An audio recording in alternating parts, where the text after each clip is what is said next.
नमक हराम आहे ना त्यांच्यापर्यंत गेलं पाहिजे। आता मी बांगलादेशवाल्या हिंदूंवर अत्याचार करणाऱ्यांना लांड्या म्हणल्यानंतर इथल्या वाल्यांना काय प्रॉब्लेम व्हायला पाहिजे?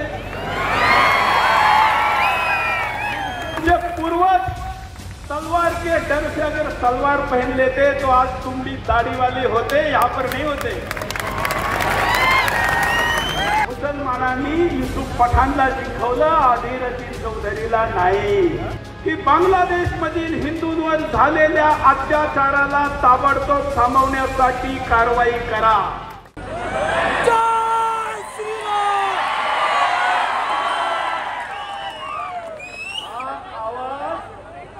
हैदराबादचे ते दोन नमक हराम आहे ना त्यांच्यापर्यंत गेलं पाहिजे। भारत माता की वंदे गायत्री माता की गंगा माता की गोदावरी माता की प्रवरा माता की वीरभद्र महाराज की छत्रपती शिवाजी महाराज की धर्मवीर संभाजी महाराज की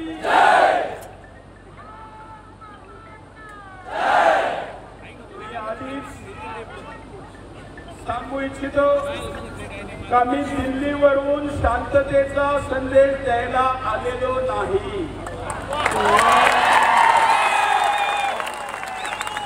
मी काय दिल्लीत खाली बसलेलो होतो आणि राजकीय माणसासारखं कार्यक्रमात जाऊन हजेरी लावायची असती यासाठी मी जात नाही। मी जातो आणि जिथं जातो तिथं ठोकूनच येतो।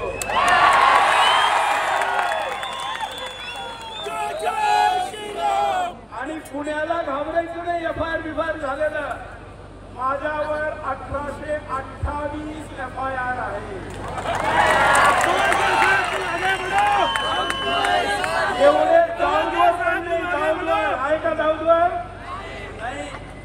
आणि एकाही FIR मध्ये मला पोलीस स्टेशन किंवा कोर्टापर्यंत जाण्याची वेळ आली नाही। हिम्मत आहे तर बोलून दाखवा। त्यामुळं सावध पवित्र घ्यायचं नाही, सावधान असलं पाहिजे। परंतु या सगळ्यांना आपण सावध आहे, सज्जन आहे याच्यावर जास्त भरोसा असल्यामुळं त्यांची वळवळ जास्त होती हे लक्षात घ्या। त्यांना ज्यावेळी अरे बसून घे, सगळ्यांना माहिती, ज्यांना माहिती आहे अहो हे संतांचे भक्त आहे, वारकरी आहे, काय करणार आहे? अरे वारकरी म्हणजे फक्त पंढरपूरला पायी पायी जातो म्हणून त्याला वारकरी म्हणत नाही।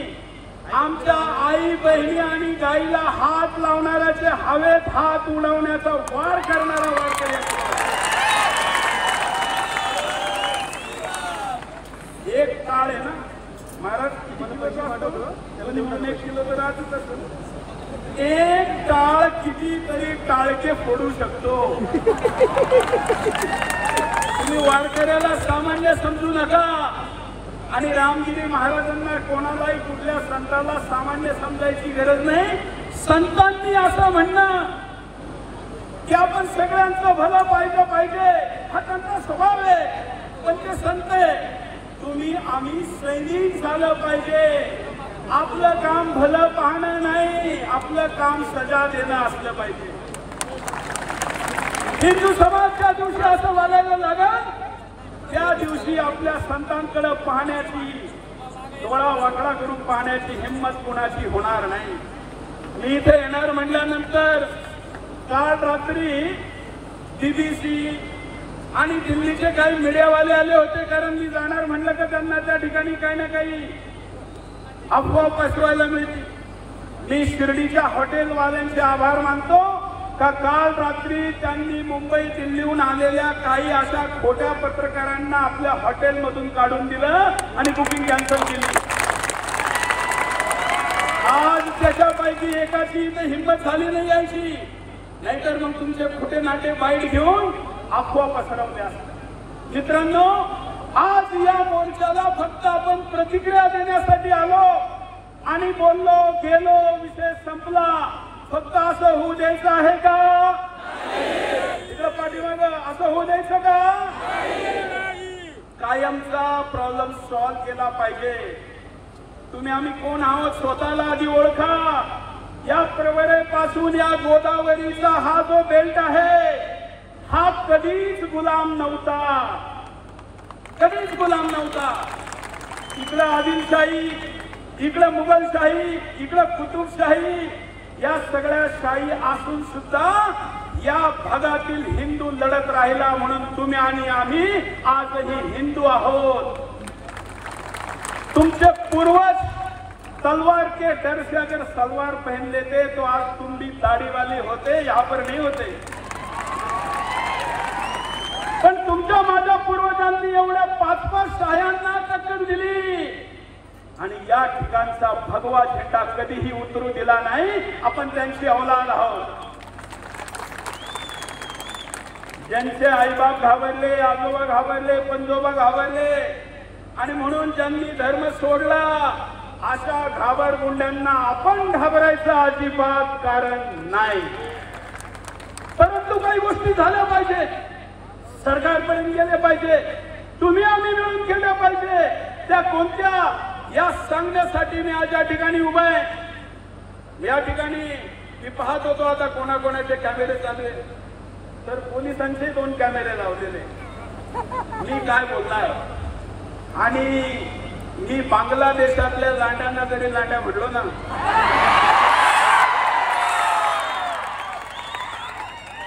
आता मी बांगलादेशवाल्या हिंदूंवर अत्याचार करणाऱ्यांना लांड्या म्हणल्यानंतर इथल्या वाल्यांना काय प्रॉब्लेम व्हायला पाहिजे. पण होतो आता माझ्यावर बांगलादेशात एफआयआर झाला तर चालेल, तुम्ही काळजी करायची गरज आहे का? आणि एवढा जर तुमचा भाईचारा होता तर रामगिरी महाराजांच्या सप्त्यांमध्ये टोपी घातलेले 4-5 संपलवाले प्रत्येक ठिकाणी असतात, राहतात. पण वर झाला होता, मागं पिंपळसला झालता ना, इकडं शिर्डीत झाला होता. सगळ्या सप्त्यामध्ये काही भाईचारेवाले फिरतात. मग रामगिरी महाराजांच्या विरुद्ध ज्यावेळी हे सगळे जिहादी रस्त्यावर उतरले त्यावेळी ते भाईचारेवाले कुठे गेले? दिसले का कुठं? कुठल्या मस्जिदीवर लावलेल्या स्पीकर मधून असं म्हणलं गेलं का की हे रामगिरी महाराज, नारायणगिरी आणि गंगागिरी महाराजांचे शिष्य आहे? एवढ्या वर्ष त्यांनी कधीही मुसलमानांच्या विरुद्ध काही बोललं नाही. तुम्ही त्यांच्या विरुद्ध मोर्चे काढू नका असं म्हणलं का? बल्कि जुम्मे, रवि, शुक्रवारच्या दिवशी सगळ्या मस्जिदीमध्ये शपथा दिल्या गेल्या आणि सांगितल्या गेलं का जुम्माचा नमाज झाला का सगळ्यांनी रस्त्यावर उतरायचं आणि रामगिरी महाराजांच्या विरुद्ध घोषणा द्यायच्या. हे का शक्य झालं तुम्हाला माहिती आहे? कारण आपण खूप भोळे आहोत. मी आज एक तारीख सांगतो. मला आता माझ्याबरोबर कॉलेजला जाणाऱ्यांनी आठवण करून दिली. याच चौकामध्ये, नितीनला आठवत असेल, आम्ही मुंबईला एक मोर्चा काढला होता 7 सप्टेंबर 93.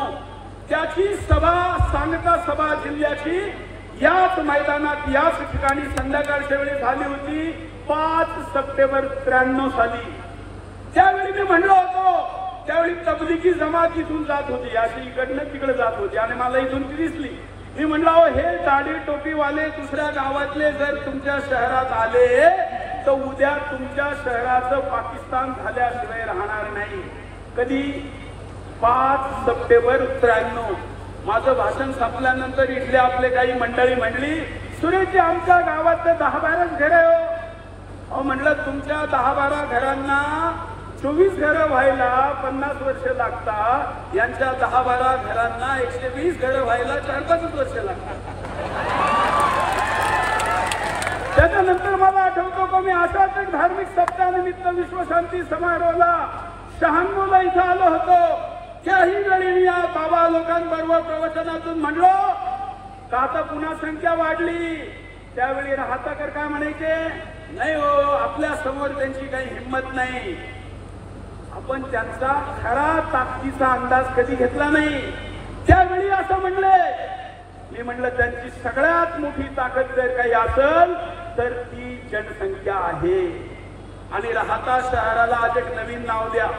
मी जरा माहिती घेतली सगळी पोलीस रेकॉर्ड मधून, या ठिकाणच्या सिव्हिल रेकॉर्ड मधून, तुम्हाला असं माहित झालं का राहत्यातल्या मुसलमानांच्या मुलींचे लग्न झाल्यानंतर त्या दुसऱ्या गावाला जात नाही, तो जावई इथं राहायला येतो म्हणून संख्या वाढलेली आहे. आता राहत्याचा परिचय मुसलमान जावयाचं शहर असं होऊ द्यायचं का?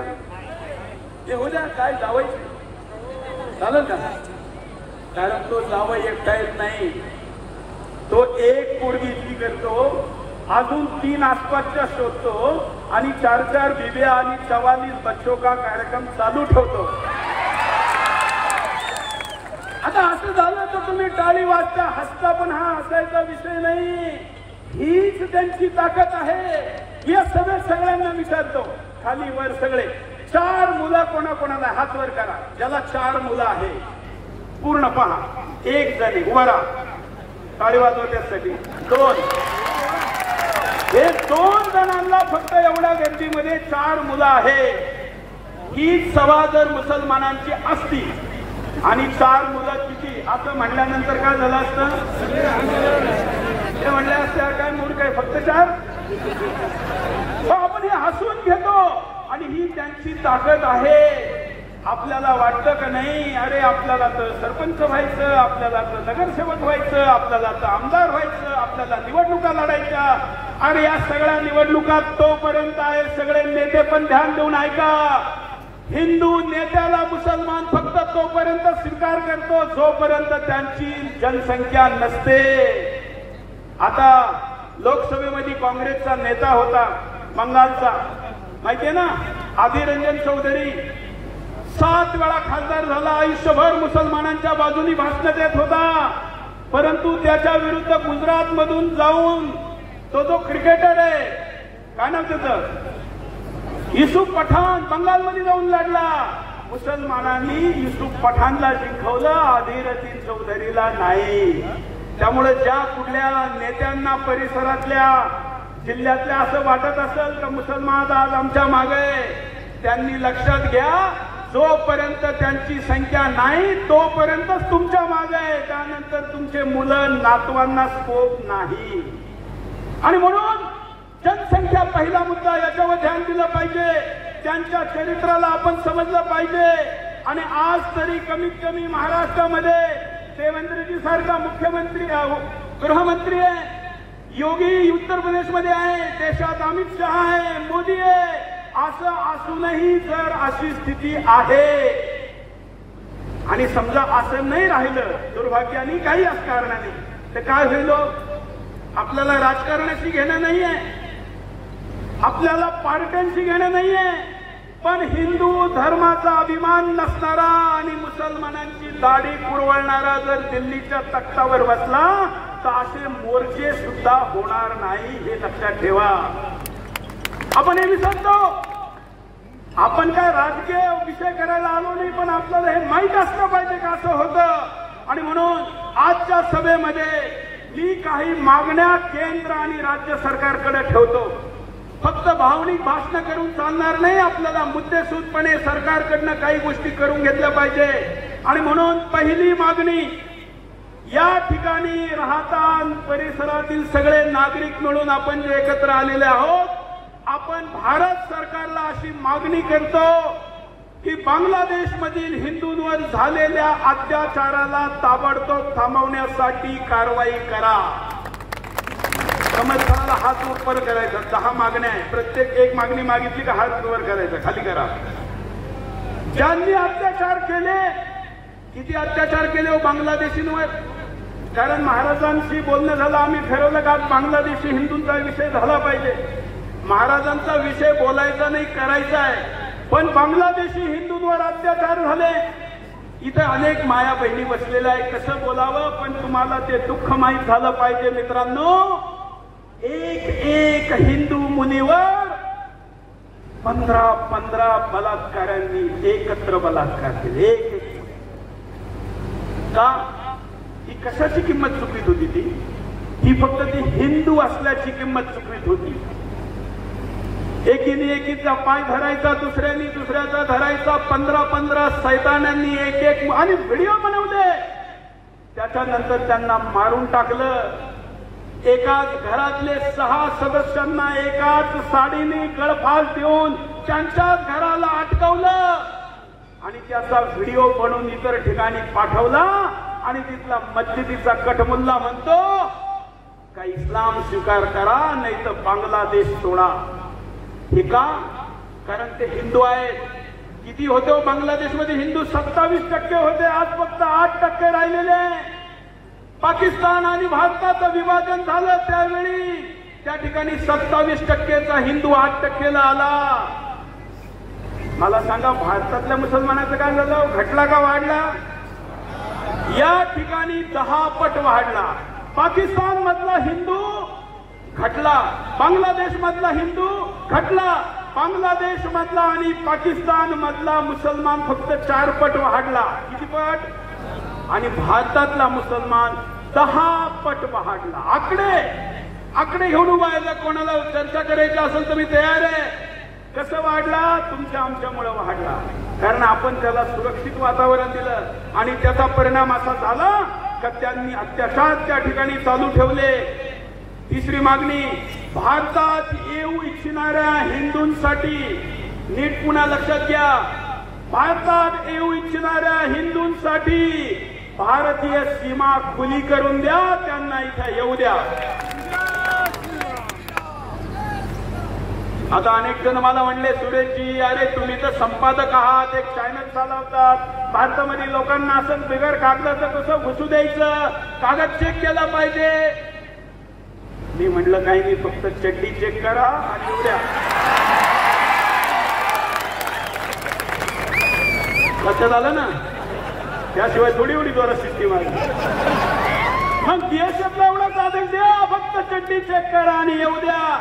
खतनावाला उधार, बाकीचा विधार. आणि म्हणून युद्ध काळामधले नियम वेगळे असले पाहिजे. आणि फक्त आताच नाही, सीएए नावाचा कायदा भारत सरकारने संसदेत आणला, तो 2014 पर्यंत आहे. माझी मागणी आहे का जगभरात तिथला कुठला हिंदू जर पुन्हा भारतात येऊ इच्छित असेल तर भारत सरकारने त्याचं रेड कार्पेटनी स्वागत केलं पाहिजे. आता एक अतिशय ऐतिहासिक मागणी मी या ठिकाणाहून करतोय. जे पत्रकार मित्र या ठिकाणी असतील त्यांच्यासाठी ही हेडलाईन आहे. पाकिस्तान आणि बांगलादेश आपण दिला, धर्माच्या नावाने दिला. पाकिस्तानमध्ये 1.5 कोटी हिंदू आहे. माझी पुढची चौथी मागणी आहे का बांगलादेशचं विभाजन करून हिंदू देश त्या देशामध्ये बनवा. ही खूप प्रॅक्टिकल मागणी, लक्षात ठेवा. अनेक जण विचारतील कसं कसं होईल, तर विभाजन झालं का नाही? पाकिस्तान कशाच्या नावावर दिला होता तुम्ही? इस्लामच्या नावाने दिला ना. तुम्ही म्हणले आता आम्ही हिंदूंबरोबर राहू इच्छित नाही, राहू शकत नाही, म्हणून आम्हाला वेगळा देश द्या, तर पाकिस्तान दिला. यापेक्षा सोपं उदाहरण देतो मीडियाच्या मित्रांना खास करून. आता इस्रायल माहिती आहे ना? इस्रायल माहितीये का? तुम्हाला माहित नसेल, पण एकही मुसलमान असा भेटणार नाही ज्याला इस्रायल माहिती. फिलिस्तीन माहितीये? एक देश आहे, त्या देशामध्ये फिलिस्तीनला वेगळं राष्ट्र घोषित करा, कारण तिथला मुसलमान वेगळा देश मागतो असं म्हणत राहत्याच्या मस्जिदीत सुद्धा आंदोलन झाले असतील, इथं सुद्धा फिलिस्तीनचे झेंडे लावले असतील. मुसलमानांना माहिती. मग ज्या नियमाने पाकिस्तान बनला, ज्या नियमाने तुम्ही इस्रायलचं विभाजन करून तिथं फिलिस्तीन वेगळा देश करा म्हणता, तोच नियम लावून बांगलादेशमध्ये हिंदू देश होऊ शकतो. ही माझी मागणी आहे. आता आपल्याकडचे अनेक जण म्हणतील, अहो मग उद्या भारतातल्या मुसलमानांनी जर असं म्हणलं की आम्हाला तुमच्या बरोबर राहायचं नाही, आम्हाला वेगळा देश द्या, तर पाकिस्तान कोणाला दिला होता? पाकिस्तान कोणाला दिला होता? ये अब्बू की खैर है, बाप का राज है, जब चाहे देश मांग लो. अरे जिसको जाना है उसको इस्लाम के नाम पर पाकिस्तान दिया. बचा हुआ हिंदुस्तान सिर्फ हिंदुओं का था, हिंदुओं का है और हिंदुओं का रहेगा. त्यामुळे ही 5वी मागणी. 6वी मागणी, भारतात 10 कोटी बांगलादेशी रोहिंग्या राहतात. आपल्या देशामध्ये घुसखोरांची संख्या किती आहे? 10 कोटी, अनेक देशांची जनसंख्या सुद्धा एवढी नाही आहे. अख्ख्या महाराष्ट्राची जनसंख्या आहे 13.5 कोटी आणि भारतामध्ये घुसखोरांची संख्या किती? 10 कोटी. रोहिंग्या ऐकून असाल ना, रोहिंग्या. त्या रोहिंग्यानी भारतात आल्यानंतर मागच्या काही वर्षामध्ये 1,60,000 पोरांना जन्म दिला. बांगलादेशी 71 पासून येत आहे. 71 देशातले घुसखोर इथे राहतात. महाराष्ट्रामध्ये 80 लाख घुसबैठी आहे. घुसखोर किती? 80 लाख. आता मला सांगा, आपण सगळे शेतकरी माणसं आहे. एखाद्या झाडावर एखादं पांडुळ आलं तर ते झाड कमजोर होतं का मजबूत होतं? मग वाढतं कोण? कोण वाढतं? पांडुळ म्हणायला घाबरतं. अरे एखाद्या झाडावर जर पांडुळ आलं तर ते झाड कमजोर होतं आणि पांडुळ वाढतं. हिंदुस्थानच्या वर आज 10 कोटी पांडुळाचा कब्जा आहे. हिंदुस्थानचा वटवृक्ष कमजोर होईल म्हणून हे पांडुळ बाहेर काढा. आणि त्यासाठी एक आंदोलनाची घोषणा मी 2 सप्टेंबरला मुंबईतून करणार होतो, पण आज वीरभद्र महाराजांच्या मंदिरासमोर उभं राहून करतो का आम्ही सप्टेंबर महिन्यापासून घुसखोर मुक्त महाराष्ट्र आंदोलन प्रारंभ करणार आहे.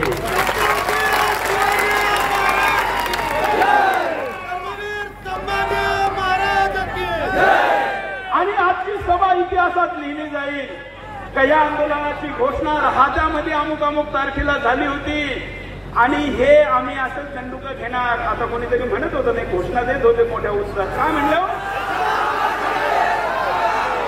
माझ्या लक्षात नाही राहिली. काय म्हणले? तर दांडा घेऊन जर तुम्ही हुसकायला जाल तर आपलाच कायदा आपल्याला अपराधी करील. म्हणून आपण जे आंदोलन सुरू करतो आहोत ते आंदोलन काय? भारतात कायदा आहे NRC. माहितीये का? माहित पाहिजे सगळ्या गोष्टी. आणि जर आपल्याला माहित नाही राहणार तर कोणाला माहित राहणार? NRC, national register for citizens, भारतीय नागरिकांचं रजिस्टर. हा कायदा मोदी सरकारने आणला नाही आणि आता अजून लगेच येण्याची शक्यता दिसत नाही. पण पांडुळाला तर दूर करायचंय. मग ज्यावेळी सरकार करीत नाही त्यावेळी कोण करतं? कोण करतं? म्हणून या NRCला मी नाव दिलं जनता NRC. कोण करणार? गावाचा सरपंचानी सांगायचं माझ्या गावात कोण कोण राहतो त्याचे कागद मी चेक करणार. नगरसेवकांनी म्हणायचं माझ्या नगर वार्डामध्ये कोण कोण राहतो त्याचे मी कार्ड चेक करणार. करू शकतो का नाही? असं ज्या दिवशी तुम्ही चालू कराल त्या दिवशी अनेक जण कागद दाखवू शकणार नाही. आणि आधार कार्ड, राशन कार्ड हा काय नागरिकत्वाचा पुरावा नाही. त्याला हे विचारा तुझा बाप पुढे आहे, अब्बू कहा आहे. त्यातले अनेक जण सांगतील. आजच मी तुम्हाला सांगतो, आम्ही आता सॅम्पल सर्वे केला महाराष्ट्रातल्या 180 गावात. त्यांनी ते सांगता अरे हमको बंगाली है, बंगाली बोलायला लागतात. आता तुम्हाला माहित होत नाही का तो जो बोलतो की भारतातली बंगाली आहे का बांगलादेश मधली बंगाली आहे? म्हणून तुम्ही त्याचा व्हिडिओ बनवायचा आणि 1 नंबर तुम्हाला मी सभेच्या शेवटी सांगतो त्याच्यावर व्हॉट्सअप करायचा की भारतातली बंगाली की बांगलादेश मधली बंगाली आमची टीम तुम्हाला सांगणार. अजून एक आता आम्ही असा एक सॅम्पल सर्वे केला त्याच्यामध्ये तो म्हणला की माझा अप्पू झारखंड मधल्या जमशेदपूर मध्ये मेलेला आहे.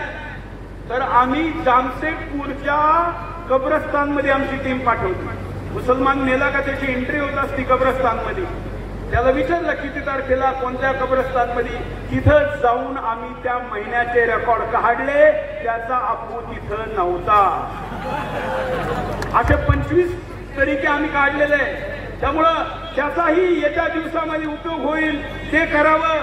दुसरं महाराष्ट्र सरकारला मागणी करतो का महाराष्ट्रामध्ये लव जिहाद, लँड जिहाद आणि गोहत्या प्रतिबंधक कायदा ताबडतोब आणा.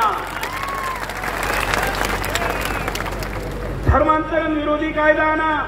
धर्मांतरांचं मोठं केंद्र तर इथं राहतात चालतं ना. आपल्या गावातले बाप आपल्या पोराला घेतात तिथं जाऊन सांगता हा फादर आहे. फादरच आपल्या पोराला काय सांगतो, हा फादर आहे. पोरग कन्फ्युज होतं, हा फादर का हा फादर. माझ्या चॅनलवर एकदा डिस्कशनसाठी एक फादर बसला आणि ते लिहितात ना खाली धर्मगुरू अमुक तमुक असं लिहितात. टीव्ही चॅनलवर डिबेटला बसतो, त्याचं पोस्ट होती फादर. आम्ही तिथं फादर नाही लिहिलं, आम्ही लिहिलं ईसाई विचारक. तो म्हणतो मला लाईव्ह मध्ये का सुरेशजी मी डिबेट मध्ये तरच बसल सर माझ्या नावापुढे फादर लिहाल. मी म्हणलं डिबेट साठी मी तुला फादर बनवणार नाही, तुला बसायचं तर बैठ नाही, त्याला उठून द्या. आपण आपल्या मुलांना काय सांगतो आपल्याला माहित नाही म्हणून धर्मांतरण विरोधी कायदा. आणि सगळ्यात 8वा मुद्दा, 8वी मागणी, महाराष्ट्रासह संपूर्ण भारतात वक्फ बोर्डला रद्द करा. कोणत्याही मुस्लिम देशामध्ये वक्फ बोर्ड नावाची पद्धत नाही. कोणत्याही देशात, मुस्लिम देशात नाही, पण भारतात आहे. कोणासाठी? आणि वक्फ संपत्ती म्हणजे अल्लाची संपत्ती. पाकिस्तानला जे मुसलमान गेले तिथून जे हिंदू इकडे आले त्यांची जमीन त्यांनी घेतली, इथली जमीन कोणाला दिली? अल्लाला. आता मला सांगा, जर अल्लाची जमीन आहे तर पाकिस्तानात वक्फ बोर्ड पाहिजे का नाही? सौदी अरेबियात पाहिजे का नाही? तिथं नाही, आपल्याकडे. त्या वक्फ बोर्डाकडे किती जमीन आहे? 10 लाख एकर, 9.5 लाख समथिंग. आता मला सांगा 10 लाख एकर, पण तुम्हाला आता धक्का लागेल. महाराष्ट्रात 80 लाख घुसखोर आहे, त्यांच्याकडे 1,37,000 लाख एकर जमीन आहे. किती? बोला किती? 1,37 लाख एकर. आपल्या वावरातल्या जर आपण एक नांगराची फळ शेजाऱ्याने लावली तर काय करतो? तो सक्का भाव असेल तरी फोडतो ना. आणि हे घुसबैठे तिकडून इथे येतात आणि 1,37 लाख एकर जमीन तुम्ही डिवाइड करून पहा. महाराष्ट्रात राहणाऱ्या शहरी माणसाला किती जमीन पाहिजे आणि ग्रामीण माणसाला किती पाहिजे? महाराष्ट्राचं क्षेत्रफळ डिवायडेड बाय 80 लाख. तुम्हाला हा आकडा भेटल. इतकी जागा आहे. त्यामुळं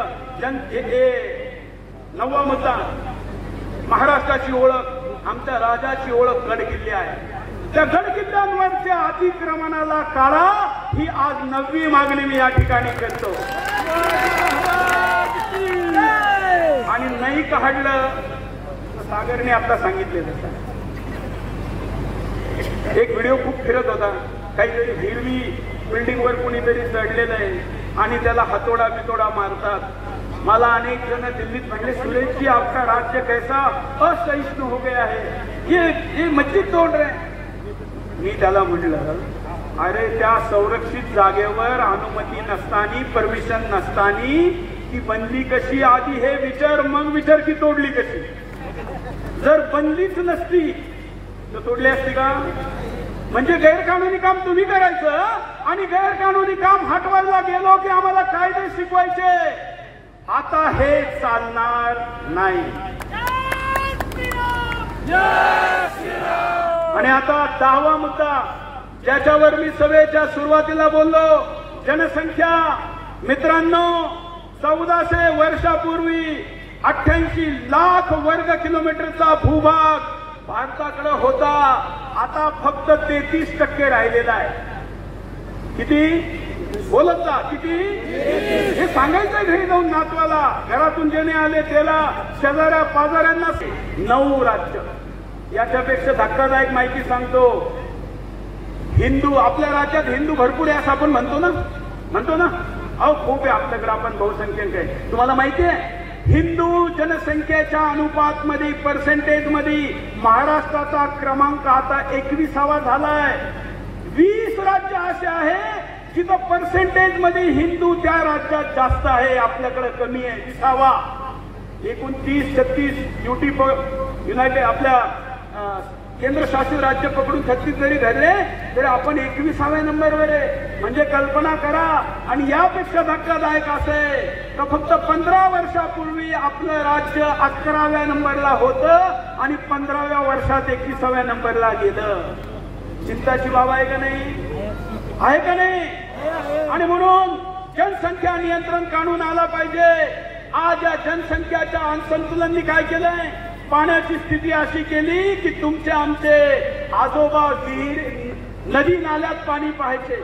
मलाही पोहल्याचं आठवतं. नदी नाल्यांमध्ये आपले आजोबा नदी नाल्यांमध्ये पाणी पाहायचे.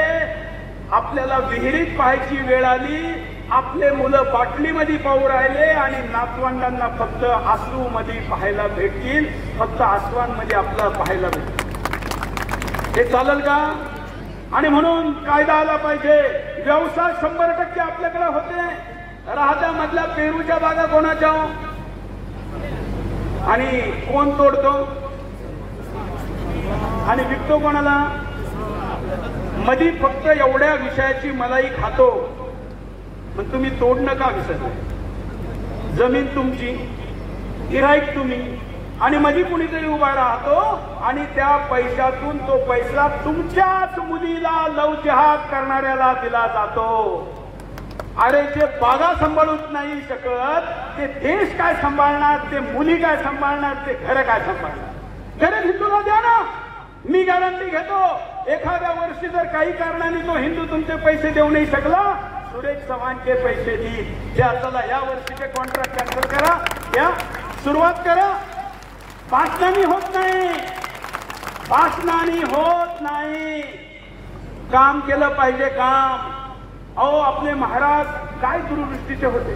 देशातले सगळे राजे रजवाडे विदेशातून येणाऱ्या व्यापाऱ्यांकडनं काय घ्यायचे? अत्तर घ्यायचे, टॅक्स घ्यायचे, सोनं नाणं घ्यायचे, सिंहासनं बनवायचे. शिवाजी महाराजांनी विदेशातून येणाऱ्या त्या दिवसच्या कंपन्यांना, अंग्रेजांना, ब्रिटिशांना, पोर्तुगीजांना टॅक्स नाही मागितला, सोनं नाही मागितलं, अत्तर नाही मागितलं. ते म्हणले तुम्ही तुमच्या देशातील तुमच्या सैनिकांसाठी जे आधुनिक हत्यारं वापरतात ते माझ्या मावळ्यांसाठी द्या. हा दूरदृष्टिकोन होता. आणि आज आपण काय पैसे मिळताना बाद झालं, मेहनत करायची गरज नाही. रे तुमच्याकडे मेहनतीला माणसं नसेल मला सांगा, मी बिहार, झारखंड, ओडिसा मधून तुम्हाला माणसं आणून देतो. कमीत कमी ते गद्दार तर नक्कीच असणार नाही. म्हणून आपले व्यवसाय गेले, जमिनी गेल्या, पाणी गेलं, आपल्या हातातून या ठिकाणचे अनेक अशा व्यवसाय गेले. आणि आता तर नोकरीसाठी सुद्धा माणसं मिळत नाही असं आपणच म्हणायला लागलो. पोरं पैदा करायचे नाही आणि वरून आता शेती करायला कोणी नाही असं म्हणायचं. म्हणून नोकऱ्या गेल्या, शेती गेली. आणि सरकारी योजनामध्ये सगळ्यात जास्त फायदा कोण उचलतो? कोण उचलतो? आता लाडकी बहीण बँकेपुढे लाईन कोणाची आहे? मी शिंदे साहेबांना म्हणलं तुम्ही सगळ्यांना बहीण मागल्या, चांगली गोष्ट आहे, पण जो आपल्या बहिणीला बहीण मानित नाही त्याला तुम्ही पैसे देणार म्हणजे फारच झालं. मध्य प्रदेशच्या मुख्यमंत्र्यांनी रक्षाबंधन निमित्त पैसे द्यायचं ठरवलं. मोहन यादवांना मी म्हणलं अहो जे भावाला राखी बांधित नाही, जो भाऊ बहिणीकडनं राखी बांधित नाही तिला पैसे दिले पाहिजे का? आणि म्हणून सरकारी योजनांमध्ये सुद्धा आपण बदल केला पाहिजे. आता फक्त सरकारनेच सगळं काही करायचं, तुम्ही आम्ही काय करायचं? फक्त भाषण करायचे नाही. म्हणून या सभेचा अंत मी तुम्ही आम्ही काय करायचं यांनी करतोय. करणार का? सगळे नाही म्हणले. मित्रांनो माझा पहिला प्रश्न आहे, एवढे मोठे मोठे महाराज लोक आज या ठिकाणी आहेत. हे फक्त तुमच्या तालुक्यातच, आपल्या तालुक्यातच असते असं नाही. महाराज तर महाराज कुठं? द्वारका, गुजरात मध्ये गेलो तर महाराजांचा सप्ताह चालू होता. आणि ज्यावेळी यांचा बोर्ड मी तिथं पाहिला तर मी तिथं त्यांनी बोलवलं, मी लगेच गेलो, कार्यक्रम सोडून गेलो. या लोकांना दुसऱ्या राज्यातील लोक ऐकतात पण आपल्याकडं आपण ऐकत नाही. आणि म्हणून काय होतंय? संस्कार नाही. मुलगी तुमची, तुम्ही मोठी केली, झाली म्हणून जिलेबी तुम्ही वाटली, तिला स्मार्टफोन दिला, सगळं दिला. आणि जुम्मे के जुम्मे नाहणारा, आठवड्यात एकदा आंघोळ करणारा तिला घेऊन जातो. म्हणजे आमचे संस्कार आहे. आम्ही पण कमी पडतो, लक्षात घ्या. आणि म्हणून आपल्या मुलांना संस्कार द्या. हे करण्यासाठी काय करा? परिवार प्रबोधन करा. आणि मी जगातला एक मात्र टीव्ही चॅनलचा मालक आहे तो असं सांगतो, दररोज किमान 1 तास खूप महत्वाची माहिती आहे. काय? रोज किमान 1 तास घरातला टीव्ही आणि मोबाईल बंद करून घरातल्या सदस्यांबरोबर गप्पा करा. त्या गप्पांचा विषय राजकारण नसला पाहिजे. नाही तर हे साहेब ते साहेब हा नाही. तो विषय फक्त संस्कार असला पाहिजे. आपली घरातली परिस्थिती, पराक्रम, येणारी चुनौत्या, उत्सव, त्योहार हे असले पाहिजे. म्हणून परिवार प्रबोधनावर लक्ष द्या. आणि 3, हिंदूंसाठी संघर्ष करा. संघर्ष जर करू शकत नसाल, साथ देऊन खांद्याला खांदा लावून, तर मागून द्या. दिलं पाहिजे का नाही? पण तुम्ही संघर्ष करू शकत नाही, खांद्याला खांदा लावून साथ देऊ शकत नाही, तर कमीत कमी लागणाराचा विरोध करू नका ही अपील मी करतो. पुढची मागणी तुम्ही आम्ही करायची. प्रत्येक गोष्टीत राजकारण नको. मुसलमान कोणत्या पार्टीमध्ये असला तर मुसलमान असतो का नाही? सगळ्याच पार्टीत पाठवतो. मोठा भाऊ एकीकडं, एक भाऊ इकडं, एक तिकडं, आणि कोणती पार्टी येऊ द्या त्याच्यात तो असतो. पण हिंदूंना हिंदूचं काम कसं करून घ्यायचं माहीत नाही. अजूनही लोकसभेमध्ये एवढा दणका दिल्यावरही अनेक भाजपा शिवसेनावाल्यांना वाटतं की मुसलमान त्यांना मतदान करतील. हसायला सुद्धा घाबरून राहिले. मला लक्षात आलं. ज्यावेळी जनता खरं बोलायला घाबरते ना, त्यावेळी त्या राज्याचा नाश झाल्याशिवाय राहत नाही. आणि हे पाप सुरेश चव्हाणचे करणार नाही. कोणाला वाईट वाटत, चांगलं वाटो, जे वाटायचं ते वाटो, पण खरं बोललं पाहिजे. आपण तर हितचिंतक घेऊ. आपण काय विरोधी आहे का? पण मला सांगा, जर युपी मध्ये बुलडोझर चालू शकतो तर महाराष्ट्रात चालू शकतो का नाही? पैसे कमी आहे का? 33% टॅक्स देतो आपण अख्ख्या देशाचा. युपी तर 1% टॅक्स देतं. मग बुलडोझरवर जर 1% टॅक्स देणारा राज्य खर्च करू शकत असेल तर 33% वाल्यांनी तर प्रत्येक नगरपालिकेला एक बुलडोझर दिला पाहिजे. आणि जर समजा बुलडोझर द्यायला बजेटची काही अडचण असेल तर मी सुदर्शन चॅनलकडे महाराष्ट्राला 5-50 बुलडोझर द्यायला तयार.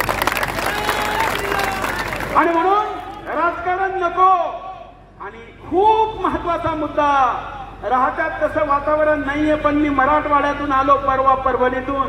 इकडे आता सुरू झालंय जातीचं राजकारण. 2 मित्र बरोबर राहिले, आयुष्यभर कॉलेज केलं, कोण कोणत्या जातीचा माहित नाही. पण राजकीय वातावरण इतकं गढूळ झालं का एक दुसऱ्याच्या जाती विचारायला लागले. अरे जातीचं राजकारण कराल तर महाराष्ट्राचं बिहार आणि उत्तर प्रदेश होईल. होऊ द्यायचं का? सगळ्यांनी काय म्हणून राहिलं पाहिजे? हिंदू म्हणून राहिलं पाहिजे. त्यामुळे जातीचं राजकारण सोडा. आणि एकदम सगळ्यात महत्वाची मागणी तुम्हाला आम्हाला ती आहे, जसं मी विचारलं ना किती मुलं आहे, कमीत कमी 3-4 मुलं जन्माला घाला. कमीत कमी सांगा. याच्याशिवाय काही होणार नाही. काही मार्ग नाही. तुम्हाला लक्षात येईल. तुम्ही युरोपचा इतिहास पहा. एवढे मोठे मोठे देश बनवले, गेले, काही नाही राहिलं. जर्मनी गेला, फ्रान्स गेला. तुम्हाला आपलं राज्य घालवायचंय का? आणि समजा कोणाला वाटत असेल का आता हे 3ऱ्या मुलाचा 4थ्या मुलाचा खर्च निघत नाही, तर त्या प्रत्येक 3ऱ्या आणि 4थ्या मुलाचा खर्च सुरेश चव्हाणचे करायला तयार आहे. मी माझ्या मुलांना जितक्या प्रमाणे वाढवतो तेवढ्या प्रमाणे त्यांना वाढवेल. तुम्हाला घरी ठेवायचं नसेल तर मला द्या, मी घेऊन जातो. पण हिंदू होऊ द्या. तुम्हाला माहिती आहे तिकडे काय स्थिती आहे? हे जे अनाथालय आहे ना, अनाथालय म्हणजे ज्यांना माईबाप नाही असे मुलं, त्या अनाथालय त्याला म्हणतात. त्या अनाथालयातले मुलं कोण घेऊन जातात तुम्हाला माहिती आहे? 60% ईसाई घेऊन जातात, ख्रिश्चन, आणि 40% कोण घेऊन जातात? मुसलमान, यतीम खाण्यासाठी. लुगडा, लंगडा, पांगडा असेल तरी घेऊन जातात. का? संख्या वाढते. आणि तो दाखवून तिकडून पैसा घेतोय तो पेट्रोल डॉलर. आणि आपण आपल्या घरात ठेवू शकत नाही. किती दुर्भाग्य आहे. म्हणून मुलांची संख्या वाढा. साईबाबांच्या विरुद्ध एक मोठं षडयंत्र चालू आहे की साईबाबा मुसलमान होते. हे साफ खोट आहे. हे तुम्हाला मला सांगायची गरज नाही. पण असे मेसेज ज्यावेळी सोशल मीडियावर येतात त्यावेळी त्यांना रिप्लाय द्या. अन्यथा काही दिवसांनी बग बोर्डवाले येतील आणि तिथला भगवा झेंडा काढून हिरवा झेंडा लावतील, त्यावेळी वेळ निघून जाईल. असं होऊ देणार का? नाही. आणि राज्य सरकारला मागणी करतो, रामगिरीजी महाराजांना Z+ सुरक्षा द्या. कोणाचं समजलं नाही? इकडे गॅलरीवाले, हा इकडं जरा कॅमेरेवाले, खास करून पोलीसवाले जरा घ्याव सगळ्यांचा. पोलीसचा कॅमेरा जरा पाठवा, ही क्लिप पाठवा. सद्गुरु गंगागिरी महाराज की. आणि सुरक्षा कशी पाहिजे? Z+. जशी माझ्या बरोबर मी अगदी बंगालमध्ये जाओ, कोणत्याही राज्यात जाओ, माझ्या बरोबर योगीची UP पोलीस असते, महाराष्ट्राची पण असते. मी महाराष्ट्राला दोष नाही देत, कारण महाराष्ट्रही मला सुरक्षा देतं. पण मी कोणत्याही राज्यात जाओ, तिथल्या पोलीसच्या भरोशावर सुरेश चव्हाणची सिक्युरिटी नाही. कारण उद्या काही झालं तर उपजिल्हाधिकाऱ्याचा आदेश आल्यानंतर गोळी चालवतात. आणि आपल्या बरोबर तर असे पाहिजे का कोणी जर याव केलं तर इकडून ठेव. म्हणून बाबांना Z+ सुरक्षा द्या अशी मागणी मी करतो. आणि अंतिम, जैन, सिंधी, बौद्ध, शीख हे आपलेच आहे, यांच्याबद्दल आत्मीयता ठेवा. आता आपण 1 मिनिटासाठी जिथं उभे आहात ते उभे राहतील, जे बसलेले ते बसतील. आणि बांगलादेशमध्ये ज्या हिंदूंचं बलिदान झालं त्यांच्यासाठी आपण श्रद्धांजली वाहून या कार्यक्रमाला या ठिकाणी संपवू. मौन आता 1 मिनिटासाठी सुरू होतंय. जे बसलेले ते बसा. माझ्या बरोबर मी शेवटला ओम म्हणाल, तुम्ही सगळ्यांनी एकत्र आपण ओम म्हणू.